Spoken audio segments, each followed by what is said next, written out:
Okay, so what if there's friction? What if there's an extra outside pulling force? What if there's an engine in the car? What if you're riding the bicycle and you're pumping with your legs? Okay? Energy can be changed. The energy of the system can be changed by work being done. Okay? So you do work on the block, pulling it up the incline, and energy was stored in it. Energy is then converted from the energy stored in the position in the gravitational field to moving energy at the bottom. Okay? So let's just look at a very simple case, which is, so here's a flat surface, and here's a box. And that box is moving already. It has a velocity. And this surface is rough. It's like a real surface, not a fake surface. So if you give an object a shove, what does it eventually do? Stop. It eventually stops. Why? Why doesn't it go forever? Oh my gosh, friction. So let's define our system. Okay? So in order to look at the object, so it goes from here to over here later, where the velocity will be 0. And if I LOL all the way to my energy transformation equation, okay, so this is just going to be the box. I'm just going to look at the box for my system. So how is the energy stored in the system to begin with? In its motion. Perfect. And I'm just going to give it a random 3 boxes. Okay, 3 bars of EK. Right? So, how much kinetic energy do we have on the right side? 0. Well, where did the energy go? Thermal energy on our system. Okay, so work was done by the friction force. Right. So is the surface in my system? No. No. So that means that the surface can do work on the circle. Okay? That is my system. So things that are outside of the circle can do things to the stuff inside the circle. Okay? And so does the surface add energy to the system, add energy to the box, or does it remove energy from the box?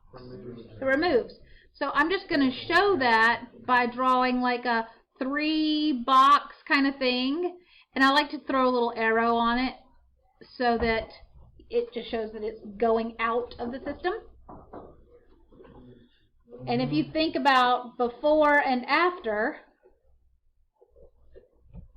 you can think about this several different ways. One way you can write the energy transformation is you can say, so this would be the work done by the friction. Okay.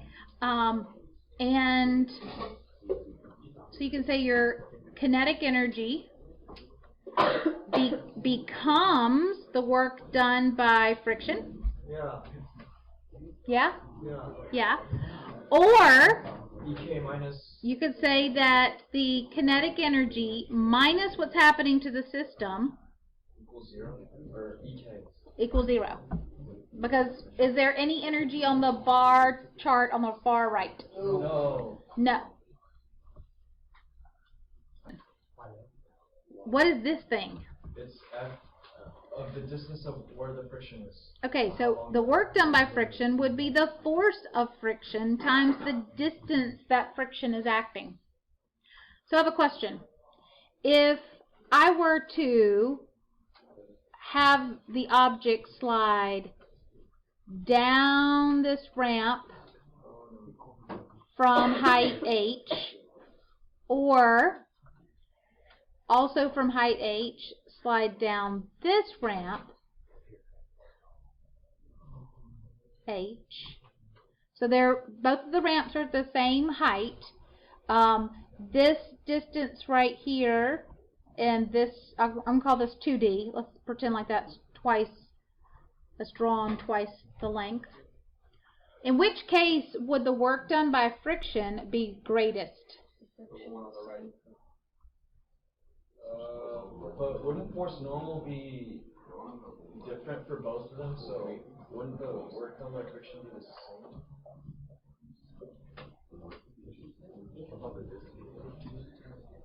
Either moving to begin with. Wait, the force and the distance will be different, however the work will be equal, because it's the equal amount of potential energy in both boxes stored at the same height. It is if it's going to stop down here, but it may not stop here, it may stop there. So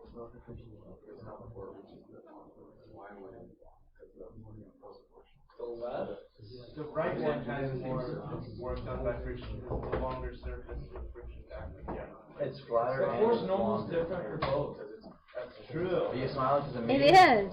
I'm smiling because y'all are thinking, and I like it. It has like a lot more So they don't want to be the same, but it's the same box. They may not. But the work, so what I'm hearing though is that it's just not an easy answer. Oh, that's coming along. Okay? It's not an easy answer. The work done by friction depends on the normal force, which depends on the incline, okay? But then also, it depends on the distance. So the idea here is that the work done by friction is path dependent. The work done by the gravitational force is path independent. Because if they both end at the bottom, It's the same amount of gravitational energy. did they both have the same change in gravitational potential energy? Yes. Yeah, they both went through the same mg delta y. I remember. But Like chemistry we had with the catalyst. We're going to look at potential energy curves too.